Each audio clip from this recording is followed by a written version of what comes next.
우리나라 역사 속 인물 중에 다윗과 가장 비슷한 인물이 있다면 누구일까요? 얼마 전 선을 넘는 녀석들이란 TV 프로에서 고려를 세운 태조 왕건을 다룬 적이 있었는데요. 그 이야기를 들으며 왕건과 다윗이 굉장히 비슷한 인물이란 생각이 들었습니다. 왕건은 자신의 주군이었던 궁예를 몰아내고 후백제의 견훤과 치열한 전투를 벌이게 되는데요. 930년 고창 전투에서 승리함으로써 승기를 잡습니다.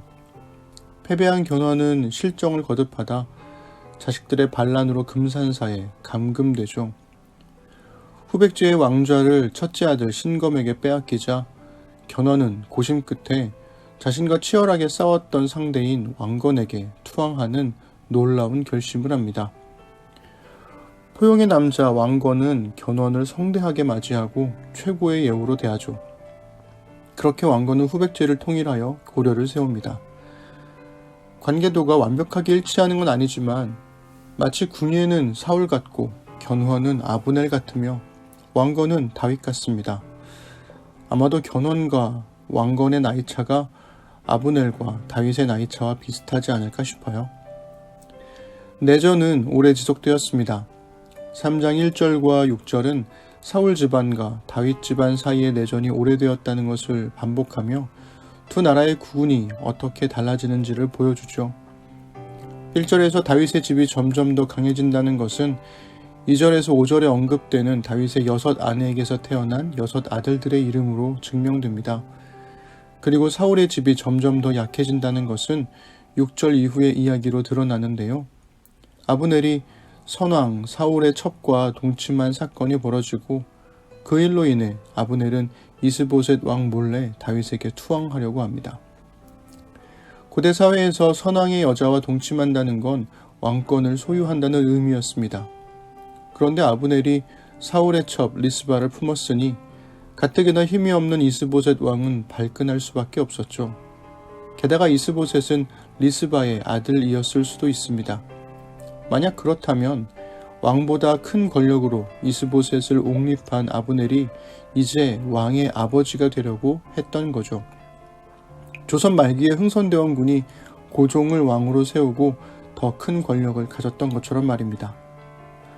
오늘은 사무엘하 3장 1절부터 21절을 읽어드리겠습니다.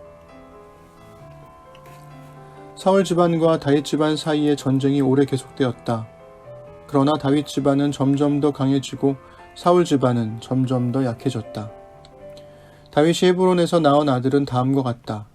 맏아들은 이스라엘 여인 아히노암에게서 태어난 암논이고 둘째 아들은 갈멜 사람 나발의 아내였던 아비가일에게서 태어난 길르압이고 셋째 아들은 그술 왕 달메의 딸 마아가에게서 태어난 압살롬이고 넷째 아들은 학깃에게서 태어난 아도니아이고 다섯째 아들은 아비달에게서 태어난 스바디아이고 여섯째 아들은 다윗의 아내 에글라에게서 태어난 이드르암이다. 이들이 다윗이 헤브론에서 살 때에 낳은 아들이다. 사울 집안과 다윗 집안 사이의 전쟁이 계속되는 동안에 사울 집안에서는 아브넬이 점점 더 세력을 잡았다. 사울의 후궁 가운데 리스바라는 여인이 있었는데 아야의 딸이었다. 이스보셋이 아브넬에게 장군은 어찌하여 나의 아버지의 후궁을 범하였소 하고 꾸짖었다. 그러자 아브넬이 이스보셋의 말에 몹시 화를 내며 대답하였다. 임금께서는 내가 유다의 빌부터 살아가는 개로밖에 보이지 않습니까? 나는 오늘날까지 임금님의 아버지 사울 집안과 그의 형제들과 친구들에게 충성을 다하였고 임금님을 다윗의 손에 넘겨주지도 않았습니다. 그런데도 임금님께서 오늘 이 여자의 그릇된 행실을 두고 나에게 누명을 씌우시려고 하시는 것입니까? 주님께서는 이미 다윗에게 약속하신 것이 있습니다.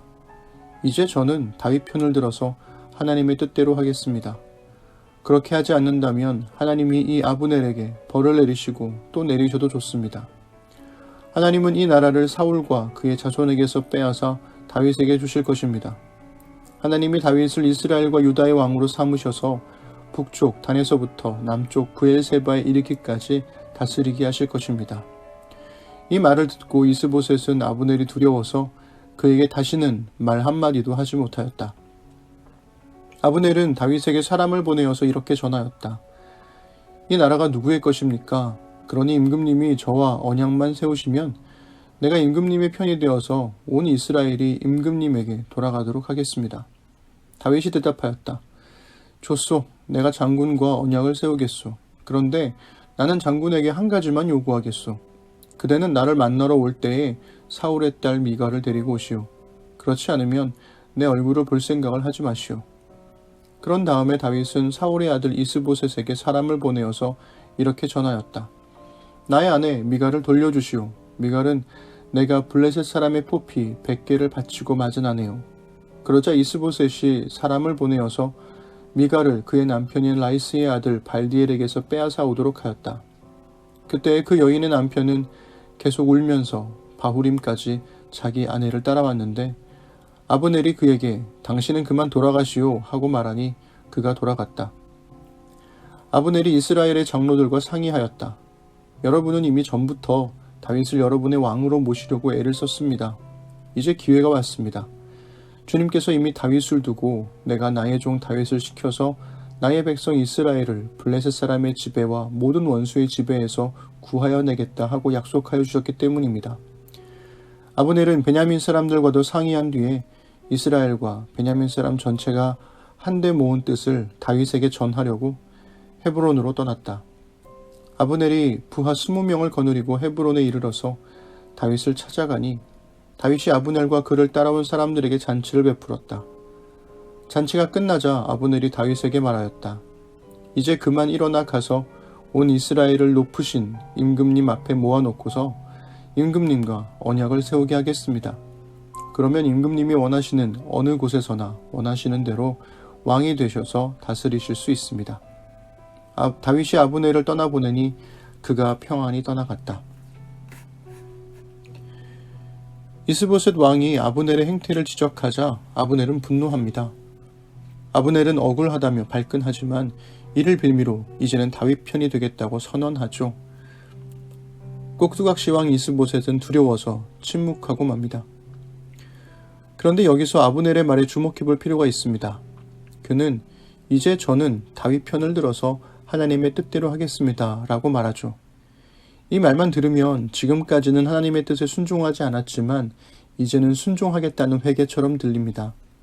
하지만 사실은 자신이 하나님의 뜻을 이루어드릴 수 있다는 교만의 표현인 거죠. 아브넬은 이스보셋 몰래 다윗과 거래합니다. 자신이 사울의 나라를 갖다 바칠 수 있다는 건데요. 다윗은 자신의 첫 아내인 미갈을 요구합니다. 앞서 말한 것처럼 선왕의 딸이자 자신의 아내를 차지함으로써 사울을 지지하는 이스라엘 사람들로부터 왕권의 정당성을 얻으려 했던 걸 겁니다. 아브넬은 이스보셋을 통해 미갈을 다윗에게 돌려보내고 국경까지 울며 쫓아오는 미갈의 남편 발디엘을 협박하여 집으로 돌려보냅니다.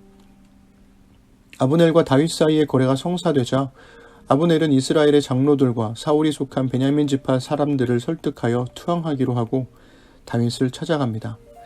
이때 아브넬은 20명의 부하를 데리고 가는데요. 이것은 아마도 기브온 전투에서 전사했던 다윗의 병사 20명을 채워준다는 상징적인 선물이었을 겁니다. 아브넬을 환영하는 성대한 잔치가 끝났고 다윗은 아브넬을 평안히 떠나보냅니다. 자, 그렇다면 오랜 내전으로 분단된 이스라엘은 아브넬의 계획대로 다시 다윗을 중심으로 한 통일 왕국이 될 수 있을까요?